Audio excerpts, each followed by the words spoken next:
We're in Grove Studios in Ypsilanti. I'm John Bommarito. Acoustic Alternatives from Grove Studios has been happening almost 5 years, and without their help, without their hosting of this podcast, it wouldn't exist. I'm very honored to be part of the people who do things here. You can check it out yourself. Lots of other people are doing podcasts here, band practices here. If you're a DJ and you want to practice your mixes somewhere and make a lot of noise and not disturb your neighbors, one of their mottos is get out of the garage and get into the studio. GroveStudios.space is the website. And I'm honored to be here with somebody I've known for, I think it's 15 years now. Abigail Stauffer is my guest today. Hello, Abigail. Hello. Good to see you, my friend. Good to be seen. Welcome back to a studio with me. I looked up the last time we were together doing something like this, and we will get to that as we get into the chat. But it's been a long time. Yeah. It's been gaps, but we'll solve that. You seem to keep track of the time better than I have. It flies. It does. Well, the new album's called I Am Safe.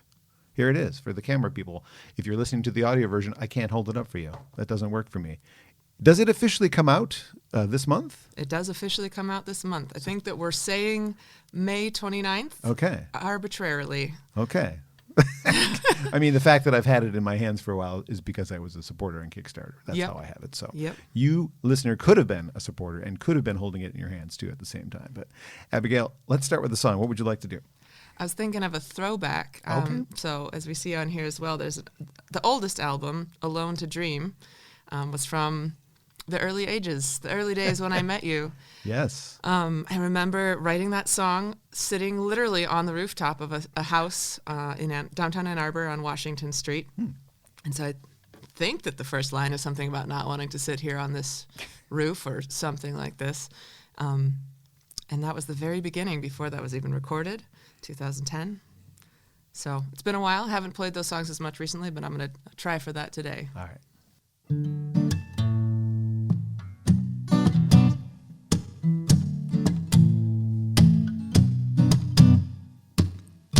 I don't want to sit here on this roof and talk to you. Talking is the very thing I came here not to do.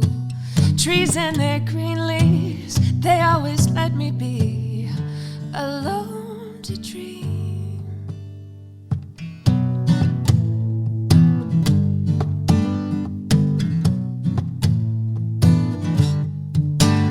You try to change the way I feel. You make me want to steal every moment I can to be with the trees again.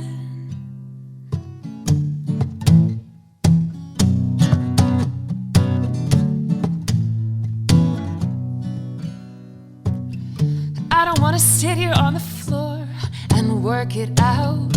Wouldn't we be better off outdoors talking about trees and their green leaves? They always let me be alone to dream.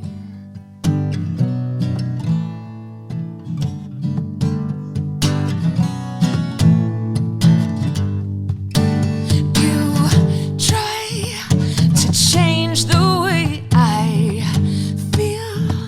You make me want to steal every moment I can to be with the trees, alone to dream, alone to dream, alone to dream, alone to dream, alone to dream, alone to dream, alone to dream, alone to dream. You try to change the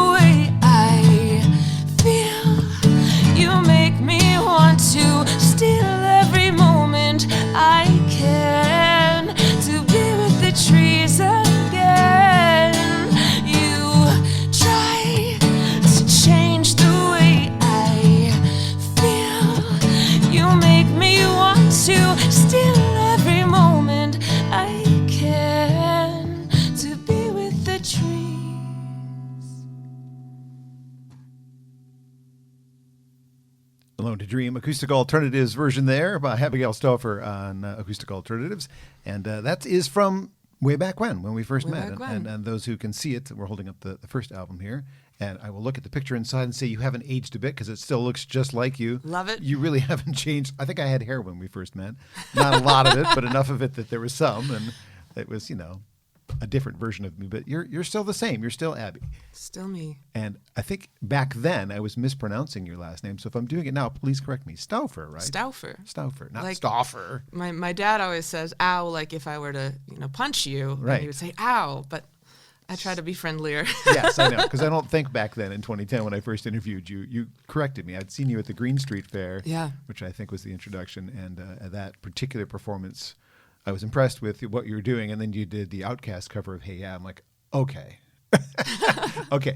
The fact that she can recreate this song in this way, I'm so impressed. And so I immediately said, okay, I just met you, but you need to come onto my show at the time. Which I'm so grateful for. And we've been friends ever since. So we've been doing this sort of thing back and forth for, like I said, about 15 years, which is pretty cool and fun to think about that it's been that long.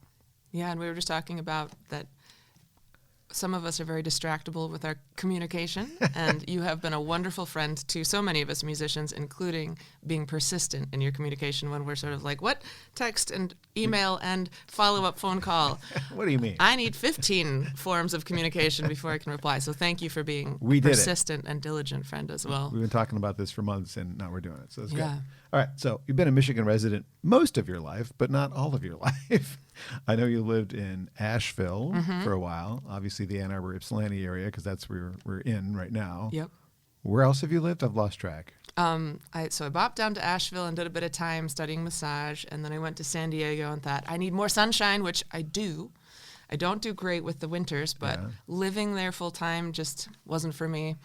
And then I spent 3 months in Brazil, and so I don't know if I can say I moved there or not. It was sort of that interim, like longer than a vacation residency. Yeah. So, and it literally, I did treat it like that at the time and said, I want to go down here and like learn language, enjoy the music, and get some inspiration. And it's a very long, slow coming album, but this album was, a number of the songs were written in that residency. I just decided I'll be my own patron, and rather than applying to an artist in residency, I'll just plop myself there and be inspired. And it was a great place for learning and writing lots of music. The whole story started in Dexter, though, right? That's where you're originally from? Yep. That's where the family is from. Does your family still live there? Yep. Okay. And I know you have a brother because I know him a little bit, not as well as you. I've got three of them, three older brothers. Oh, my gosh. Yeah, my brother Johannes has dabbled in a couple of these albums. Maybe Matt might have played bass on the very first album as well.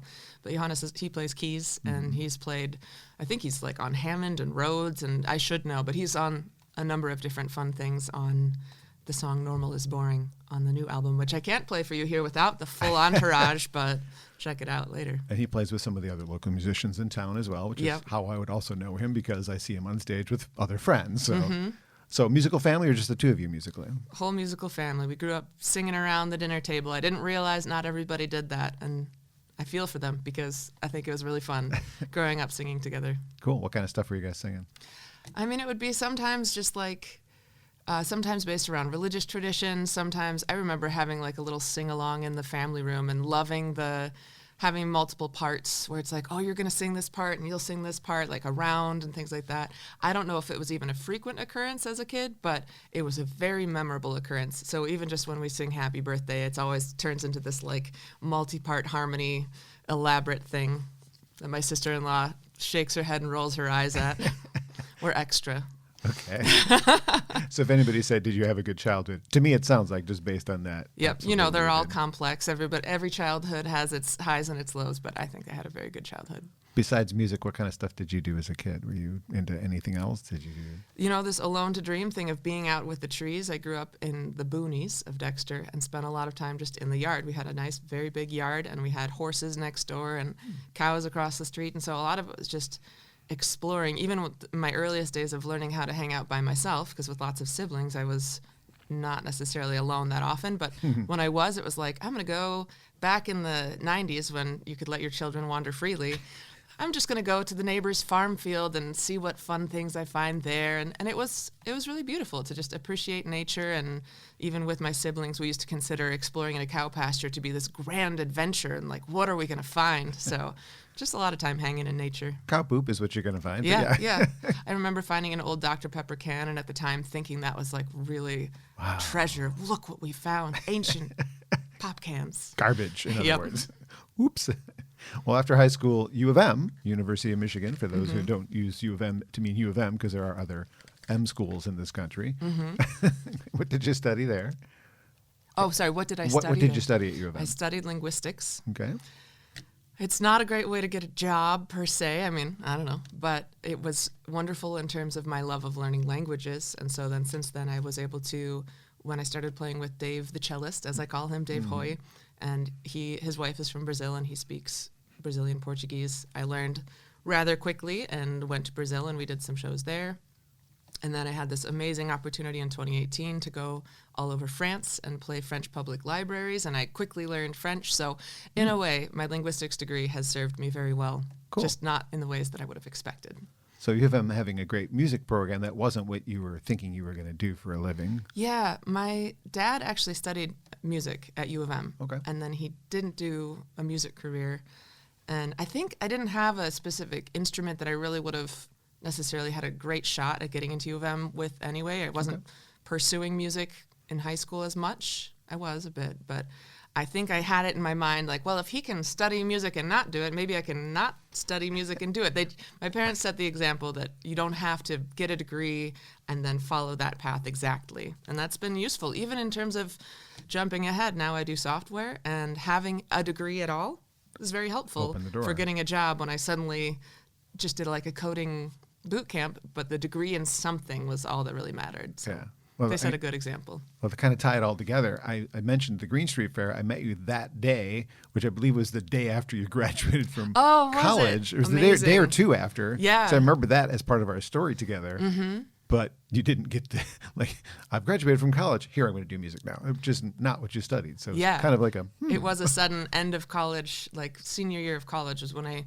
was playing at Potbelly. Yeah. And all of a sudden, like, all these opportunities are arising, and maybe I'll shift direction. Well, I mean, I've got a list of some of the people you've played with since then. You've shared bills with Ingrid Michaelson, Pearl and the Beard, The Accidentals, Jordan Hamilton, Greg Laswell, Chris Good, Chris DuPont, Jetty Ray, Kate Peterson, Francis Ukacord, Olivia Millerson, Sam Corbin, Shark, and your partner, Jamie Register. And those are just the ones that I was actually at. Yeah. And I've got ticket stubs for some of them to prove, like Amazing. How many times. I mean, this is just. And thank you. Sometimes there was no ticket stub for the show because it was, I'm on the guest list, or there's no tickets, or you just, you pay and they know your name, and it's just I've seen you so many times, and that growth there from new person out of college to playing, opening for Ingrid, which was a contest winning thing, right? If I remember correctly. Yeah.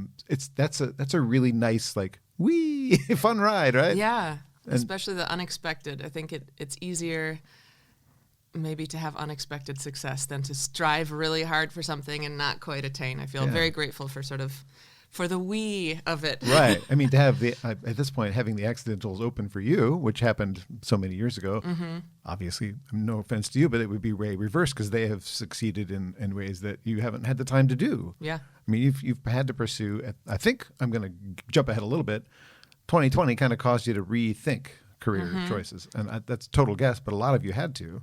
Sam Corbin, for instance, who I just mentioned, I know he was doing music up until some point. He's like, yeah, I need to do something else. I can't make a living. Yeah, it's difficult to make a living at, and it's also very difficult, and this is nothing new, it's difficult to maintain artistic creativity and freedom and passion while trying to make money on it. And so part of my interest as well was in rediscovering my own authentic passion and enjoyment of it, because I had noticed that gradually it had been sapped away quite a bit as I was trying to make it pay the bills, and also just already having a tendency towards people pleasing, and then realizing, I've set up my career to be a professional people pleaser, and that is, I think, an enemy of authentic creativity. So I'm trying to find my way of, I can pay the bills elsewhere and then make whatever art, even if people don't like it. And often the best artists are the ones who are unabashed and willing to be disliked, and then others may really like them, but that's not the primary objective. Yeah. Well, a lot of our similar and common music friends have had to do other things to balance out I want to make music, but I need to make a living, so I'm going to go work at a church, or I'm going to go be a real estate person. You did massage, which was an interesting look. Well, no one else I know did massage as part of their second career. Yeah. And that was something you studied. Was that something you always had a passion for, or just something you thought, oh, I'd like to help people. I like receiving them. I want to give them. I always had a passion for massage from, like, I remember third grade trading arm massages with classmates sitting next to me. Yeah, I've always loved it. I remember second grade was the first time I saw at a friend's house, I think, like, her mom was giving a massage to her sibling or something, and I was like, what's that? So from a very young age, I thought that seems really fun, and all through middle school, I was trading massages with folks, and it was only sometime early in college where I fully grasped, like, oh, that's a career path. And so early on in college, I had thought about, maybe I'll take a break from college and do massage. And long story short, I ended up waiting until I finished my degree, and then immediately afterwards getting a massage certificate and paying off my college debt with massage. Very Again, nice. As we've mentioned, I'm glad to have a degree. Yeah. It's opened its own kind of doors, but massage was really a wonderful career to have for a decade or so. And it showed up in College Love and Cheesecake, too, which was before you had the degree, that's which was right. kind of funny. And that's exactly the story of, like, that was me freshman year. Interlinked life here. Yep, exactly.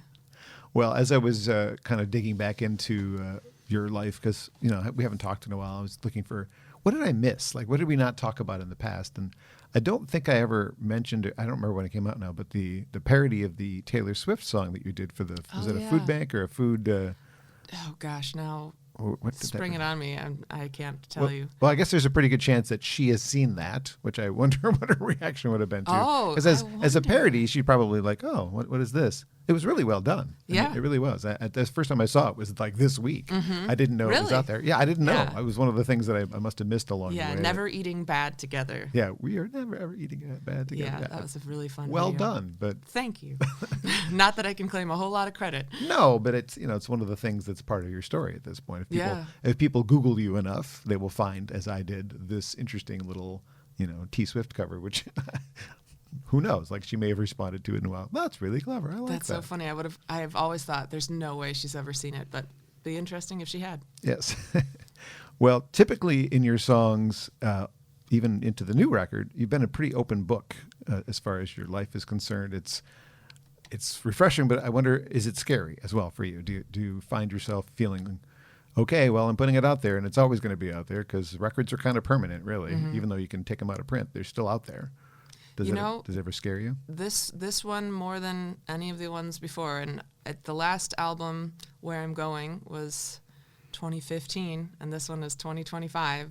So, there's a lot of it that's sometimes hard to tell. Is it just how I've changed in between, or is it the fact that also the content of I Am Safe is more raw and vulnerable than ever? The ones that I'll be able to play today just acoustically might not fully reveal that, but there's some songs on there that really, it was a whole journey just to even decide for some of them, sure, we've recorded this, but am I up for releasing this? And I considered long and hard, and it was actually a good part of the experience to realize I have every right to say, nope, I don't want to share that. And that's part of people pleasing. It's part of an interesting aspect of consent, even with music, of like, this is my choice to decide, do I want to share this with the world or just a couple of folks? And I think it's been really helpful, actually, that for this one we did the Kickstarter way back in 2019 and then finally fulfilled it this December, January. And that gave me sort of a chance to practice sharing it with a few people as I'm preparing to share it with more people, because this was the hardest one ever in terms of sharing really vulnerably and saying, not just like, oh, I hope they like the songs, but like, this is my heart and soul and story.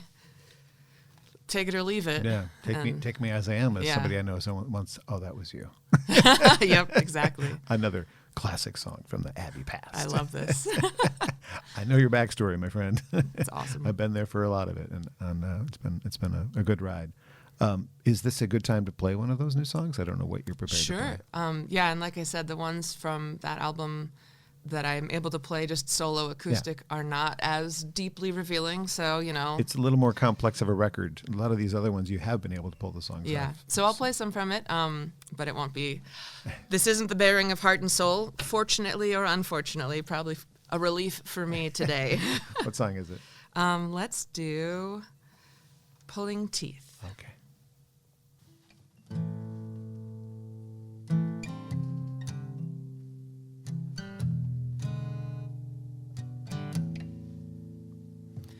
Every song I write's like pulling teeth. Like pulling teeth, it's never easy. Every song I write, it sounds the same. I am ashamed, but everything will change. Everything will change. It's the only guarantee. Just wait and you will see everything change.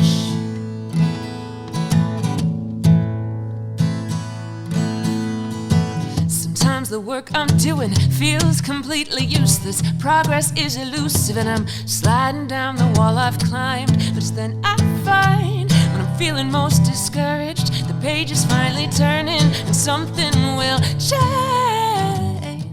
Everything will change. It's the only guarantee. Just wait and you will see everything change.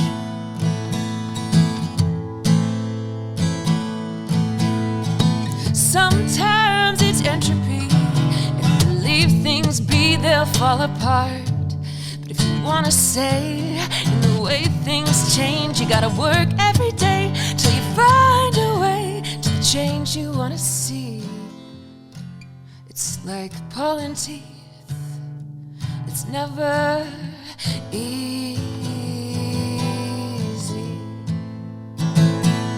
But everything will change. Everything will change. It's the only guarantee.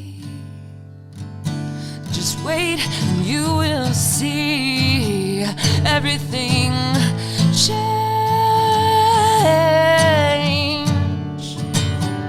Everything will change.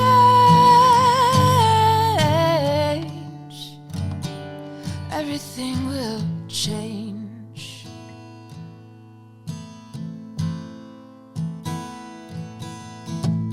Even if it's hard, even if it's hard, I won't give up. Even if it's hard, even if it's hard, I won't give up. Even if it's hard, even if it's hard, I won't give up. It's never easy, but I won't give up. And in fact, she did not. Abigail Stauffer on Acoustic Alternatives from Grove Studio. A track called Pulling Teeth, which is available on the new record, soon to be released if you're listening to this one when this podcast first comes out, because these live on forever and ever. The album's called I Am Safe, and it is now available to some people, like I've got it in my hands here at the very moment. That one does have a history with you and I. Let's see. Walked Into Alzheimer's Benefit, second one I threw, you were at, and you did that song, and that was about 6 years ago. So the song has been around a little bit. Yeah. Some of the other songs too, but you've been in the studio with me twice that year, actually, the year we did the Walked Into Alzheimer's, because we were talking about a different thing at the time, about 6 years ago.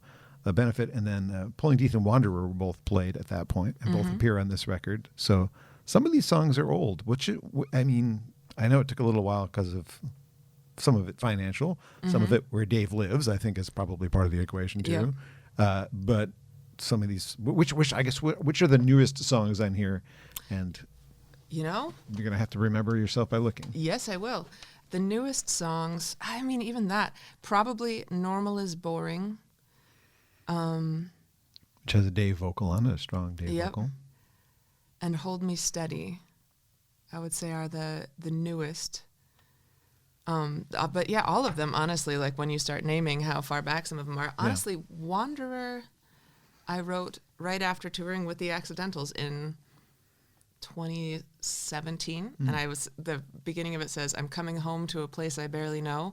I had just moved to San Diego, and then all of a sudden they said, hey, do you want to join us on a tour? And then they said for a couple shows, and then they said, oh, you could stay longer. And so I had been on the road longer than I'd even been in my new home. And so that was coming home to a place I barely know. Yeah. So yeah, a lot of these songs, they've been in the mix for a long time. And I think for every album I've released, I've been sort of hesitant, like, am I up for all this? Both the Like, it's a lot to reveal it all. It's also a very expensive process. It takes tons of energy. And then, as we mentioned in this one, when we finally said, we're going to do it, we had this album folder, because this is the first album that I've collaborated with directly with someone else, Dave the Cellist, on, and not just saying, oh, come in, he plays on another, but I just brought him in afterward. But this one we collaborated together, and we had a folder on Google Drive that was Album 2018. So there was a time where we thought we were going to have it done by then. And then in 2019, we said, okay, let's really get down to business. And Dave twisted my arm and said, let's do a Kickstarter. And so we did this Kickstarter 2019, and then we funded it right at the end. Thank you to everyone who supported.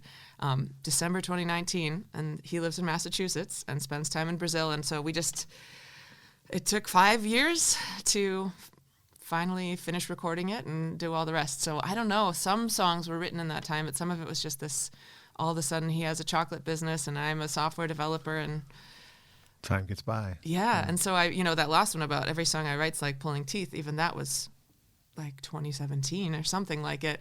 And it is still like pulling teeth sometimes, because it's like pulling teeth just to make the time and say, I'm going to sit down and prioritize creativity when there's so much else to do and albums that everyone's been waiting on. So my hope is, now that this is finally out in the world, or about to be officially, that will free up some bandwidth mentally and creatively.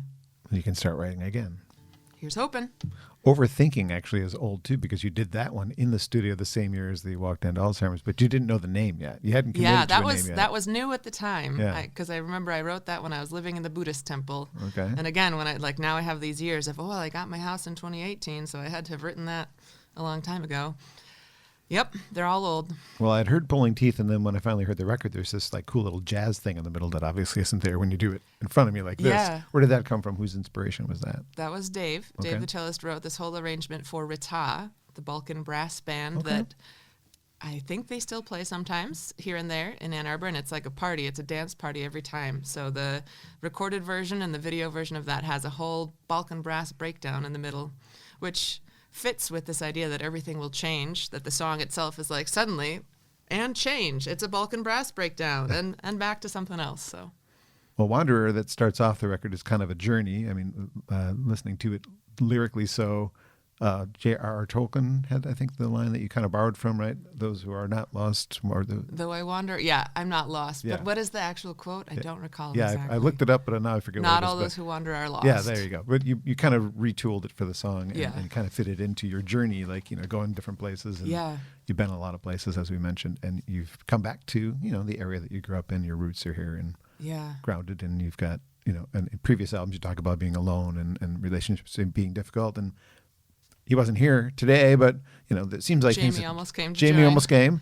Yeah. Jamie has been part of your life for quite a while, and as I've seen the positive influence that has had on you. So that's, again, knowing you all these years, it's nice to see that happen. Yeah. Because listening to the songs, I know part of where those came from.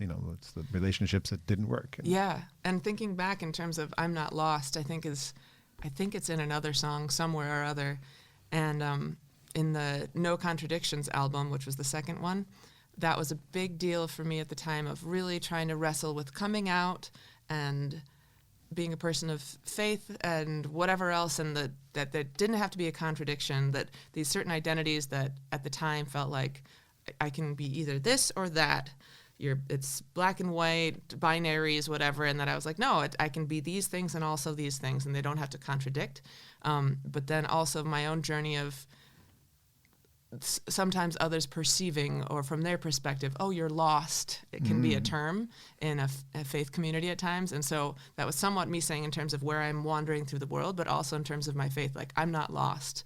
I'm not going to accept somebody else's putting on me, oh, you're lost. But saying, no, I'm not lost. Like, I know where I am, and I am confident and comfortable with these identities and beliefs and everything. So sometimes I'm writing in almost like a mantra to myself to reaffirm what I want to believe or what I do believe. So every time I'm singing it, I'm building strength and confidence in that phrase. Speaking of older songs, which we kind of were in that thing, do you have trouble singing some of the older songs just because what you're saying about what you wrote about isn't really where you are anymore? Yeah. Do you have trouble with those songs? Sometimes. There's some songs that I've just stopped playing, but often it's not intentional or I'm not fully aware. And often when I come back to them, it's not that I don't relate with them anymore. It might be that I relate with them differently. And sometimes it's like, hey, this is a record. This is a literal record, but also it's a story of where I was then. And so I don't know. Trouble might not be it. It's just that when I play it, my interpretation internally and what I might share externally may look a little different. But it has been kind of amazing to see that this is like getting to open up journals, but they're song journals of like, oh, that's how I felt at the time, or that's what I was going through. And sometimes it's a relief. Like, man, I remember writing Take Me As I Am and really being so fraught and so distressed, and playing it live was so difficult. Whereas now I'm like, oh, yeah, no. That's a memory. I play that, and it's a memory song of like, I remember when I felt that way, and now I feel comfortable and confident in who I am. And yeah. I would bet people have come up to you about that song and said that helped me get through, Yeah. Is there anything better than that, really, having a song be that meaningful to somebody that it was part of the life-changing event for them? I can't imagine having that impact on somebody, so that must have been a thing. Yeah, I'm cool always very encouraged by when I hear stories like that of people who say this, even just like, this album helped me through some big life transition or difficulty, whatever it may be. That's very meaningful to me. This album seems to have the most amount of guests on it than, if I'm looking at the credits on the other album, lots of credits, lots of people, but this has like lots of special extra guests on it.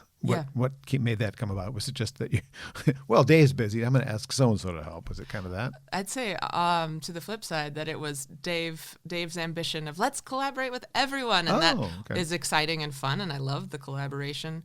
And also probably added to it being such a long, extensive project, because it was like, all right, we got to get this person in from Kalamazoo and Dave over from Massachusetts and bring lots of people. And with the extensive length of the project, we even had to change up who our sound engineers were, starting off with Jim Roll and moving to Chris DuPont. And one day where the studio just lost power, and so then we were at another studio. So all of the different musical collaborators and sound engineer collaborators were some smorgasbord of ambitious, let's just connect with everyone, as well as the long breadth of the project required some additional collaborators just to get it through to the finish line. Yeah. Well, Jamie's not on here, surprisingly. He is in sneaky ways. He's not a special, so that lists the special featured featuring, but Jamie snuck in there at the end in Chris DuPont's studio and added some little vocals and a little bit of bass parts, so he's there. Listed. Jordan Hamilton's on, heard it on the radio.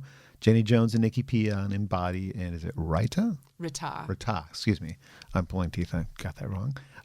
So yeah, that's just the special guest vocalists appearing on the back of the sleeve. All the instrumentation on the inside has a whole bunch more people. A whole bunch more. Lots of local and not local names. And you're going to do a show coming up, so the people who are hearing this as we release it and not like a month after I get it out, they have a chance to see you do these shows with, I don't know who's going to be there, your Carytown Concert House later this month, right? Yeah, May 29th, I believe. It's a Thursday, right. And so that's our official release date. And then also doing something in Massachusetts the week before, and a little house concert release in Grand Rapids as well. Who's going to be part of those shows? So Dave and Jamie and I will be, Dave on cello, of course, and Jamie on drums, and then maybe we'll manage to snag some extra special guests, like perhaps Nikki P or Jenny Jones, or we'll see. We're keeping secrets. It's fine. Or maybe we're very disorganized and we haven't confirmed yet. But. Okay, there's that too. Is there another? Do you want to do another new one, or do you want to go back and do an old one next? We talked a lot about Wanderer, so let's do it. All right. I'm not going to sing it. I'm going to let you do it. Oh, okay. There's no let's in this.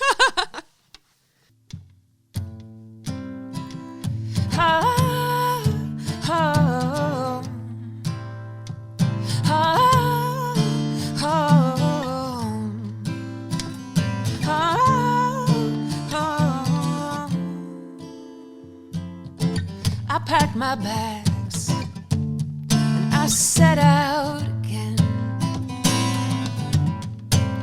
From California, North Carolina, from Michigan. And when I arrived, I found I am right at home wherever I go. And when I returned again, I knew it wasn't the end of my traveling. It's part of who I am. I'm coming home to a place place I barely know. I've been everywhere and back again, and still there's more to go. Throw my body to the waves, find my heart among the stones. Though I wander, I'm not lost. Where I rest, I find my home.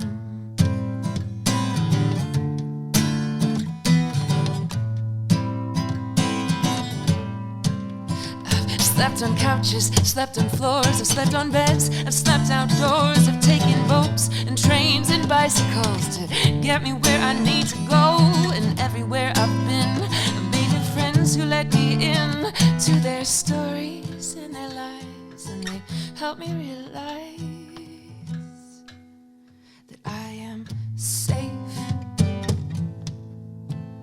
and I am free.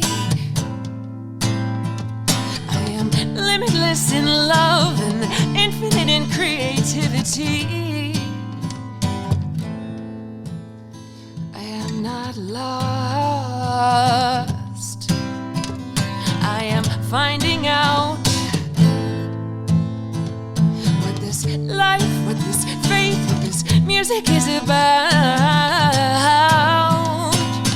I am home wherever I go. I'm coming home to a place I barely know. I've been everywhere and back again, and still there's more to go. Throw my body to the waves, find my heart among the stones.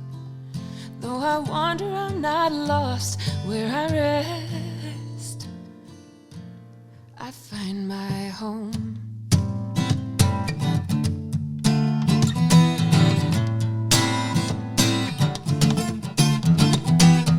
Within my skin I am already living, so everywhere I go I take with me my home. My body's a temple, my feet a foundation. I stand and I'm stable, moving, I'm taking this home with me. Wherever I go, as long as I'm embodied, my feet take root and I get into the groove. But I was not meant to stay in place, and one day if the wind picks up it might blow me away, and I'll say I'm coming home to a place I barely know. I've been everywhere and back again, and still there's more to go. Throw my body to the waves, find my heart among the stones. Though I wander, I'm not lost. Where I rest, I find my home. Home, home, home, home, home.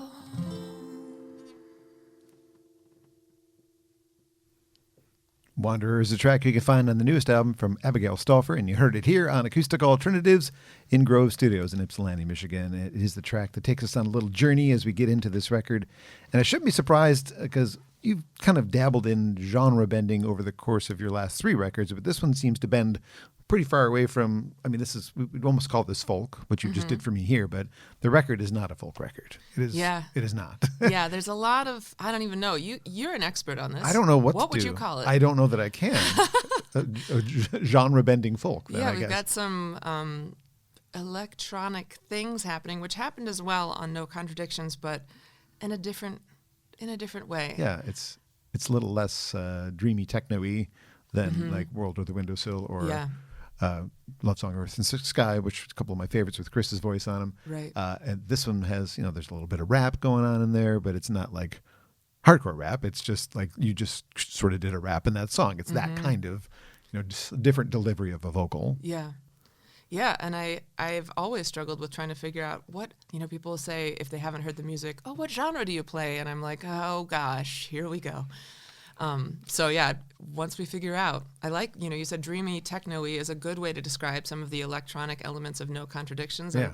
And you're right, that's not really the feel of any of the electronic elements on this one, but I don't know. I still would like to hear you do like a dreamy techno-y album with Chris, like the two of you collaborating. Yeah, we've talked about it. And as you know, we're both very hard to get a hold of. Can you imagine us trying to get a hold of each other and lock anything in a calendar? But maybe in 20 years. It just seems like the voices blend really well together. Yeah, and for sure. Those two particular songs are two of my favorites in your catalog. Just the way they feel. Like this would be a really good thing for me to have for me. I mean, it's just for me. Yeah, we'd do it for you. For No, John Bommarito. No, you wouldn't. That's not at all necessary. I like the way that sounds. But anyway, genre bending, as I mentioned, so pretty cool adventure for this new record if people haven't heard it yet. There's a disturbing song on there. Childhood Nightmare is a bit disturbing. Lyrically speaking, is that based in a experience or just like you were writing and came up with? It's actually literally the exercise that we did. I was writing out actual nightmares. Like, here are actual nightmares. So it starts with, in all my childhood nightmares that I recall, is like the first line of the song. And the verses are literally actual nightmares I can remember. And this like, oh, here's this theme between all of them. And it is one of those that's like a really intense one that evokes and brings up like, oh, I don't know how much I want to just chat it out right now, honestly, because it's so intense. But also it's intense in a like, this is this I am safe theme that like there was a time, part of the chorus says, in your home you weren't safe. And so, I had a great childhood, and also there were imperfections, as all childhoods probably have.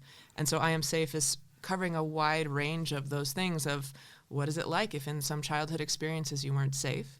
And then also even just the like present day, there's Heard It on the Radio is a song that's sort of talking about the media message and the news message of that you should feel afraid of each other and of the other, and setting up two sides, and when really we might share a lot of beliefs, but we're setting up to be afraid of each other and of the other. And so that message is meant to be also actually to say, no, you are safe, you are safer than you might think, or I don't know, that could be controversial, but how safety or lack thereof can create a lot of division.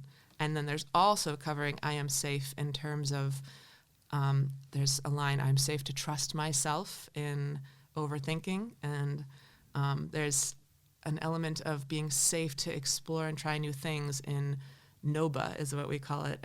Or the mantra for the timid is actually what it is on there, where I'm safe to uncover everything I thought I'd know by now. And it talks about being a beginner again and trying to feel safe and comfortable to be inexpert even at any age, and to say, oh, I'm new, but it's safe for me to try new things. So I Am Safe covers this whole array from childhood nightmares, as intense as it sounds, to like, maybe I'd like to try knitting. And I'm safe to try knitting. No, of course you are. Did you try any new instruments on this record? I know one time we spoke, you were starting to teach yourself piano. Did you? Yeah, I played piano on Where I'm Going, perhaps. The Condemned and the Innocent has me playing piano, but I don't play piano on this one. I'm always dabbling. I played banjo on No Contradictions for Ride Away, but I don't think I'm actually playing any different instruments on this one. Well, the credits are right in front of me. I could cheat and look, but I just thought I could see if you could remember. Yeah, pretty Primary artist, vocals, acoustic guitar, electric guitar. Oh, hey, thank you for saying it. I did play electric guitar, and I have not historically played electric guitar much. Don't think I've ever seen you play electric guitar. Yeah, the song Blanket is on electric guitar, and perhaps I will do that one next without the electric, unfortunately, today, since this is Acoustic Alternatives. Well, okay. I got myself a really pretty electric guitar with birds on it, and I need the things to be pretty to further inspire me. Okay. Will that be at the show at Carytown or in Grand Rapids? Or yes. Okay, you're going to have We'll make sure we bring the pretty guitar. Okay. Your musical taste obviously would expand over the course of time that we've known each other. Is there any new influences that we would hear on this record that you hadn't listened to prior to recording? One really memorable one is the artist Now, N-A-O. Okay. And that was something that some years back, Dave and I were both listening to a bunch of songs to say, what are our common interests? What are some sounds? And so I know that Now has R&B as a part of their definition, but they also do have this sort of like synth electronic, like it's pop-esque, but I don't know, the word I think of is like darker almost, and I'm like, what is the genre? But that, when I think of some of the electronic songs on here, are sort of striving for a little bit of that sound that we were very inspired by in Now's music, and perhaps others who do similarly. Hiatus Coyote I always love, and they do a lot of this sort of jazz fusion with pop and who knows. So yeah, there's more of that, especially because Dave is a jazz cellist, that there's elements of jazz and there's elements of this, whatever this kind of electronic thing that I can't find a word for. But It's a new genre, maybe. Yeah, Maybe I you've just suppose. started something. yeah, here's hoping. Detroit has done it before. Yeah, that's true. We're kind of responsible for techno, borrowing from Kraftwerk and some other sources before Yeah. the Detroit techno scene grew and became, like the hub of it. But Yeah. Motown, obviously, that's another thing. So why can't you start a new one? Yeah, You're from this area. that's right. Go for it. Who was it? Someone said to me yesterday, "Oh, hello, goddess of everything." And I was like, Ooh. "Man, I'm going to claim that title. That's Wow. great." So, Next album title right if there. I'm the goddess of everything, then surely I can make a new genre. I'll get right on it. You've always been so friendly to me, and I see you friendly to everyone. Does that ever backfire? I mean, I feel like at some point you have to put your guard up a What a little bit. great question. The way that it has backfired, most notably, has been people wanting more specifically from me than I am able to give them, and then resenting me for it. And so sometimes they'll because I want to share love with a lot, and there have been some who have felt that or assumed I'm disloyal or not going to be there for them because I have many people who I love or care about, or who have expected more from me because if somebody is loving and open, then they must be your best friend or things like that. And so that's been truly the most troublesome thing in terms of being open or friendly, is the times where folks have, and then maybe decided to shut the door on me even and say, if you can't give me all of what I want, then I want nothing. Wow. And that's felt for me very sad to be well, Sorry. I really do care about you. Thank you. Hug across the table. Thank you. But that's a really interesting question that I don't think an interviewer has ever asked, but I always try to come up with the different ones. yeah, that's a good one. One of my favorite memories of you is behind the Power Center, introducing you to Michael Franti, which then you've had some other experiences with him. And do you recall that we did acro yoga? I do remember. I have a picture I or put two or him three. on my feet. Yeah, I have Very some- proud of that I have some occasion. pictures of that. And then he ended up having you on an interview that he was doing for something up north. Yep. Any further interactions with him since then? Yeah. Then Jenny Jones, Kate Peterson, and I opened for him and brought them along as we did this trio and did a really cool medley of what's going on and what's going down. The stop, hey, what's that sound? Yeah, We it's, combined a couple in a very memorable opportunity to open for him after that. So Cool. it was first acro yoga, then an interview, and then we got to open for him for Sonic Lunch, I believe, sometime shutting down the streets in Ann Arbor. Yes. And that was a really amazing opportunity to get to open for him. He's a cool dude. Yeah. Seems like it would be nice of him to bring you on tour right now. Yeah, hey. Michael, if you're listening. We've met before, but he doesn't know me. You were talking about linguistics. I know you had sung in Portuguese at one point in the studio, sang a lullaby. Do you ever do any other songs like that in your shows where you're singing in other languages? Because I have so enjoyed Brazilian music, I've ended up leaning heavy on, if I'm covering songs, it's often been Brazilian songs. And I think, maybe it'd be more fair-handed of me to cover other songs. But Like a French song or something? 'Cause you yeah, said- especially since I spent time in France. But primarily when I've done cover songs, it's been Brazilian. Part of early in the pandemic, I reached out to a friend who I had met when in Brazil, and we did some video guitar lessons that I've been just trying to come back to recently. Maybe I should do a bit more of that, because Brazilian music and Brazilian guitar playing is just, my experience there was that the average person here who's I'm going to learn some guitar to impress a girl learns E minor, G, C, D, and now you can play all the pop songs. And the equivalent of that in Brazil of I'm going to learn a couple of chords is you have to be practically an expert guitarist just to play let me play some of the pop songs. It's well, great, now you need to be a jazz guitarist. So I often end up doing Brazilian songs more than others. Maybe La Vie en Rose would be your French song, and that's kind of a jazz, sort of semi-standard for jazz too, so maybe Dave could learn that. And you could do Yeah, that one. I'll take it under advisement. Okay, it's not going to happen.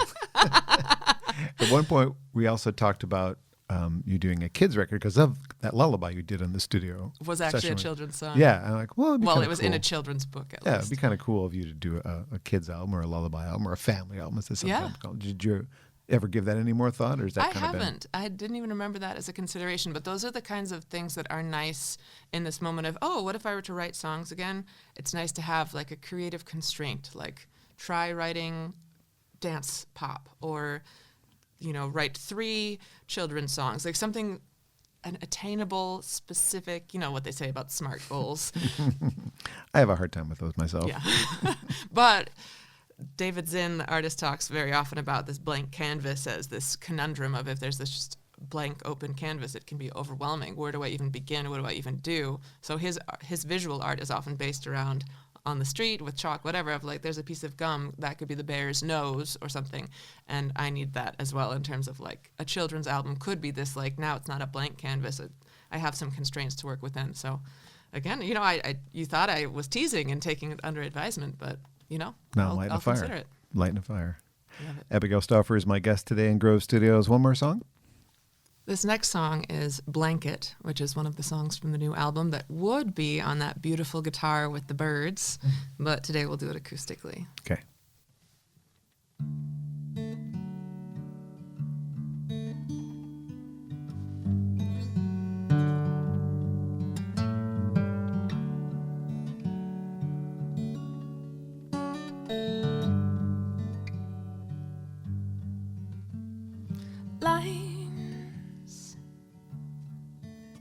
Interruptions,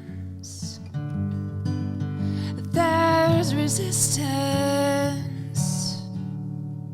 opposition, absence creates substance, merging into one. Begin again.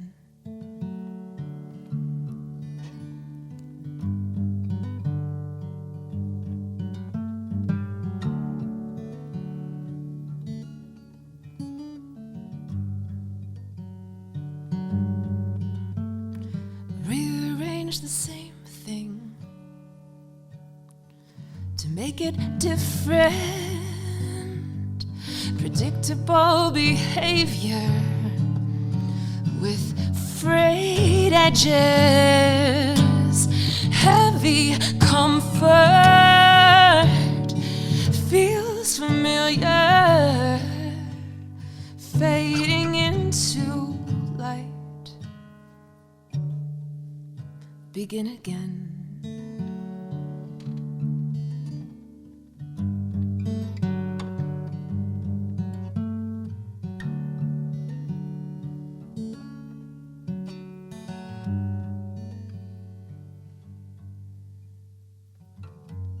And I am the negative of what I saw on the other side. Freedom and restraint, organized beauty.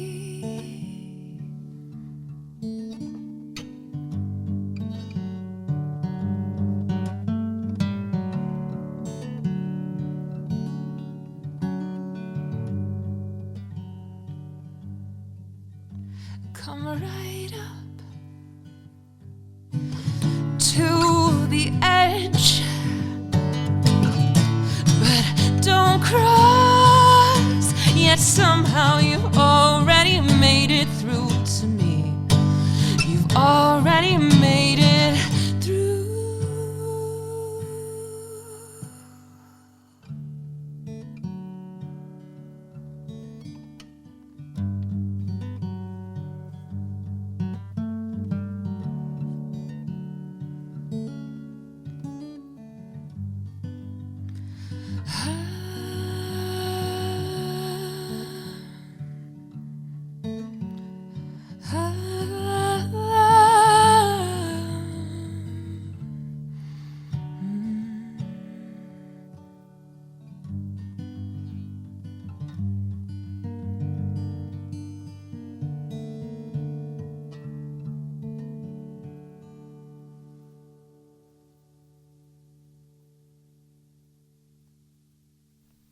A warm blanket to end this session.